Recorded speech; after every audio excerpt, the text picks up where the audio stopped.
taxation. Confusing, overwhelming, and for many, even intimidating. Every day, thousands of entrepreneurs, workers, and ordinary Filipinos face the same challenge. How do we keep up with the rules, the forms, and the fear of getting it wrong? But what if there was a way to make taxes simpler, clearer, and even empowering? This episode of DAYON takes us into the journey of Tax Help Philippines. Once just a small online community, now a nationwide movement. To see how it all came together, we go back to where it all began.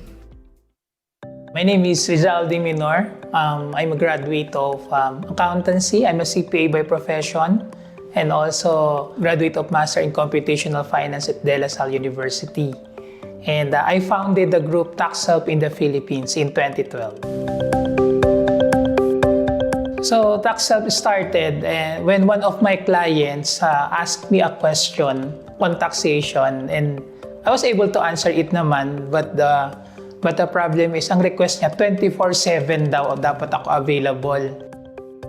Thinking about it, hindi naman possible for a person to do that, but yun yung start kasi ng Facebook groups. So I decided to put up with the aim na matulungan yung not only yung client but also taxpayer magkaroon ng resource. So initially, it's just answering questions, and then nagpo-form na ng group community. And then nagkakaroon na ng mga sharing ng heavy problems, particularly yung mga BIR audits, and also how to do proper tax compliance. Very complicated ang taxation sa Philippines, so siguro it's high time to organize it. So we decided creating mga meetups and also some seminars. Today, Tax Help provides services that go beyond answering questions online. They offer free consultations, tax education, compliance guidance, and expert support for individuals and businesses through audit handling and tax structuring. So Tax Help, from the term itself, Tax Help, is to help on taxation. Understanding na hindi favorite ang taxation, nakakabawas kasi sa pera ng mga tao. So they prefer to avoid it, or even evade it.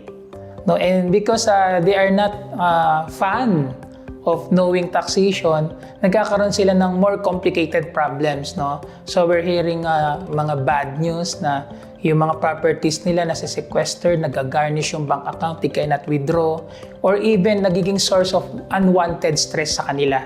So maybe if we can help people understand bakit may taxation, then hopefully it can ease up yung doing business, at the same time generate more opportunities for growth ng mga tao. From their humble beginnings to the services they offer today, Tax Help remains committed to guiding Filipinos through the confusing world of taxes. But beyond individual help lies a bigger issue: tax avoidance. What exactly does it mean, and how is it different from evasion? Find out when DAYON returns.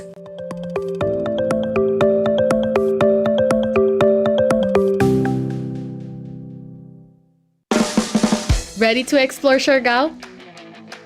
There are several travel options to suit your budget and preference. The fastest and most convenient way is to fly directly to Siargao Airport from Manila or Cebu. If there are no direct flights available, another option is to fly to Surigao City and continue your journey by sea. For those traveling from Davao City, you can drive approximately 8 hours to Surigao Port and then take a ferry to Siargao. From Surigao Port, you have two choices: Aroro or Standard Ferry, which takes around 3 to 4 hours, or a fast craft, a quicker passenger-only option for those traveling without vehicles. Whichever route you take, Siargao's stunning shores and laid-back charm will be waiting for you.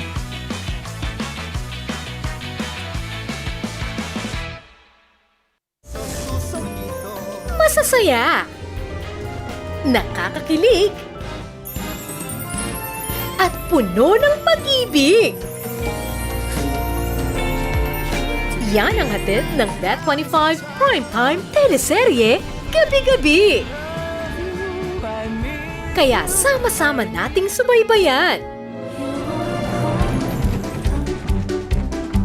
Simula 7:30 ng gabi, Wonderful Mama. 8:00, Kimchi Family. 8:30, You Are My Hero. At pagsapit ng 9:00, Rising with the Wind. Sa magaganda at dekalidad na programa ng Net25 Primetime Teleserye. Siguradong gaganda ang mood ng gabi nyo. Let's get together sa Net25. Sa Net25. Sa dami ng usap-usapan, alin ba ang dapat paniwalaan? Magandang umaga, Pilipinas! Luzon, Visayas at Mindanao. Siyempre po, worldwide. Balitang may basehan, komentaryong may laman. Kasama sina Jen Subarjaga at Nelson Lubao. Tuloy ng paglilingkod bayan. Balita, komentaryo, totoo. 100%. Lunes hanggang Biyernes, 5:00 ng umaga, dito lang sa Net25. Let's get together sa Net25. Sa Net25. Endless notifications? Check. Screen time fatigue? Check. Stress na parang kasama mo na araw-araw? Check. Pero kailan mo huling inalagaan ang sarili mo? Panahon na para mag-pause at hanapin muli ang balanse. Alamin ang mga praktikal na paraan para mapangalagaan ang iyong mind, body, at overall wellness.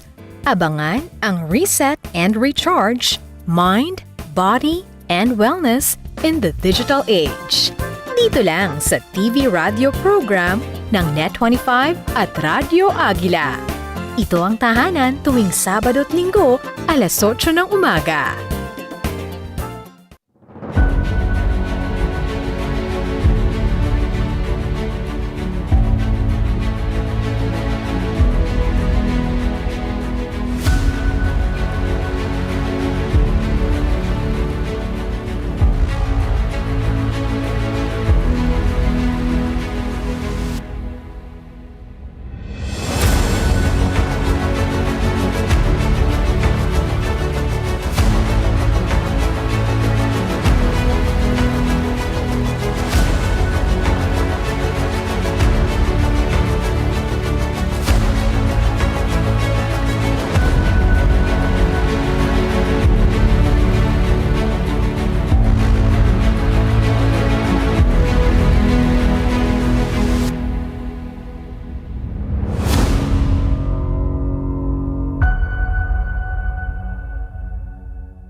Previously, we learned how tax help started and the ways they've been helping taxpayers across the country.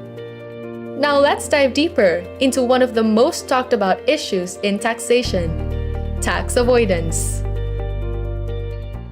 Siguro we can channel dun sa tinatawag na tax avoidance as against tax evasion. No, kasi merong notion na we cannot escape debt and taxes. No, but actually we can avoid itong mga taxation na to. Tax avoidance, no, for the lack of a better term sa Tagalog kasi may dalawang term yan, tax avoidance and tax evasion. Avoidance and evasion sa Tagalog kasi umiwas. But in legal parlance and taxation, yung tax avoidance is much preferred than tax evasion kasi tax avoidance is legal, evasion is illegal. And maraming Supreme Court decision na kung saan if you want to avoid taxes properly, that is allowed. So, pwede ka naman mamili ng mga options mo on paying your taxes as long as you know the tenets na tinatawag na tax avoidance.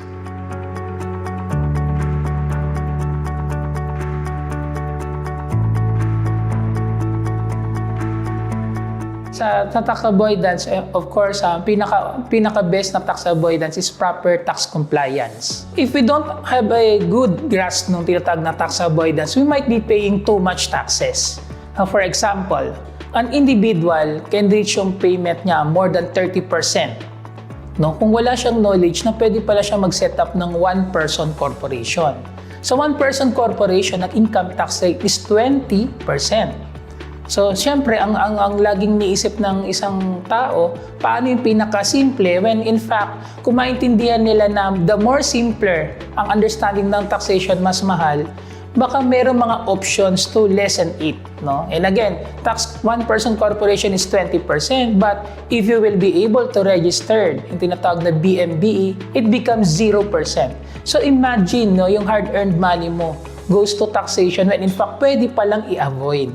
So the concept of tax avoidance is mastery of what is available for you as a businessman. And yet, hindi illegal yung gagawin. Very thin line kasi ang difference ng avoidance and evasion. As I mentioned, Tagalog kasi natin dyan, no? The Filipino word is iwasan. No? But one kasi entails a positive way or legal ways to avoid taxes. The other kasi is illegal. And alam naman natin, pag nag-commit tayo ng illegal ways, we might be imprisoned o kaya ma-penalty tayo, no? Yung mga hard-earned money natin, ma-put to waste. Taxation, in essence, is necessary. No? Itinatawag natin lifeblood of the government.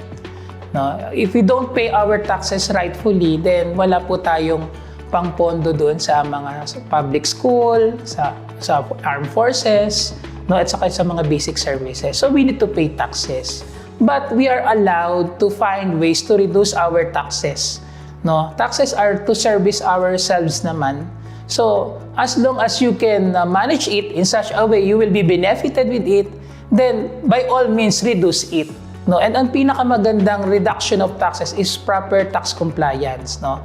Avoid natin yung mga notions na wala na tayong magagawa kasi you always negotiate or what. Meron way. No? This is knowing the proper tenets of taxation. Tax avoidance reminds us why education and awareness are so important for every Filipino taxpayer. And as Tax Help continues to spread this knowledge, they're also expanding their reach. Up next, let's hear about their newest branch right here in Mindanao.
When a story starts with faith, it can only grow further and stronger.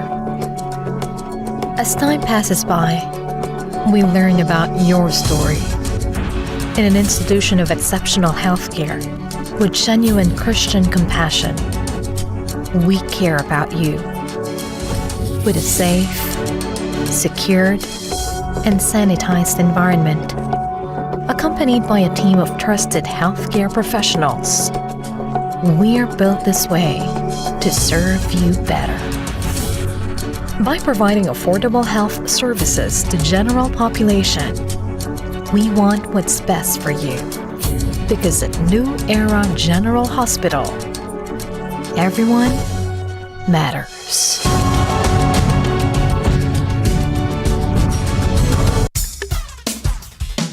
Kada umaga, sarap ng umaga, magkakasama. Kada umaga, sarap ng umaga, magkakasama. Kada umaga. Let's get together. Sunday 25. Sunday 25. Mas nauna pang nagpakasal sina Sheila at Wendell. Hindi mo pa rin nasasabi sa akin ang salitang yun. Mahal mo ba ako? You Are My Hero. Panoorin mamaya, 8:30 p.m. dito lang sa Net25. Let's get together. Sunday 25. Sunday 25. Hindi tayo napapayag na mapunta sa kurakot ang salaping pinaghirapan ng bawat Pilipino. Mga balita kaliwat kanan para sa katotohanan. Hindi namin aatrasan. Tumutok na at maging maalam. Bata ng Agila. Weekend, tuwing Sabado, alas 4 ng hapon. Dito lang sa Net25. Let's get together. Sunday 25. Sunday 25.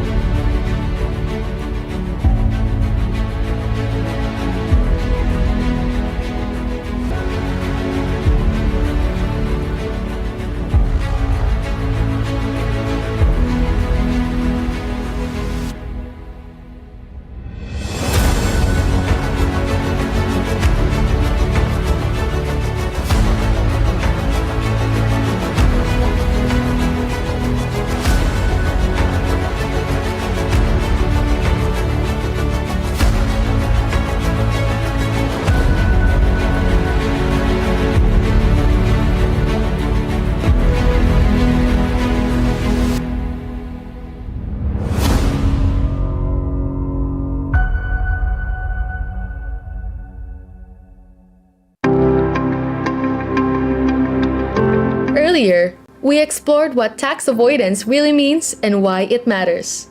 Now let's see how Tax Help is turning advocacy into action by opening doors for taxpayers here in Davao City.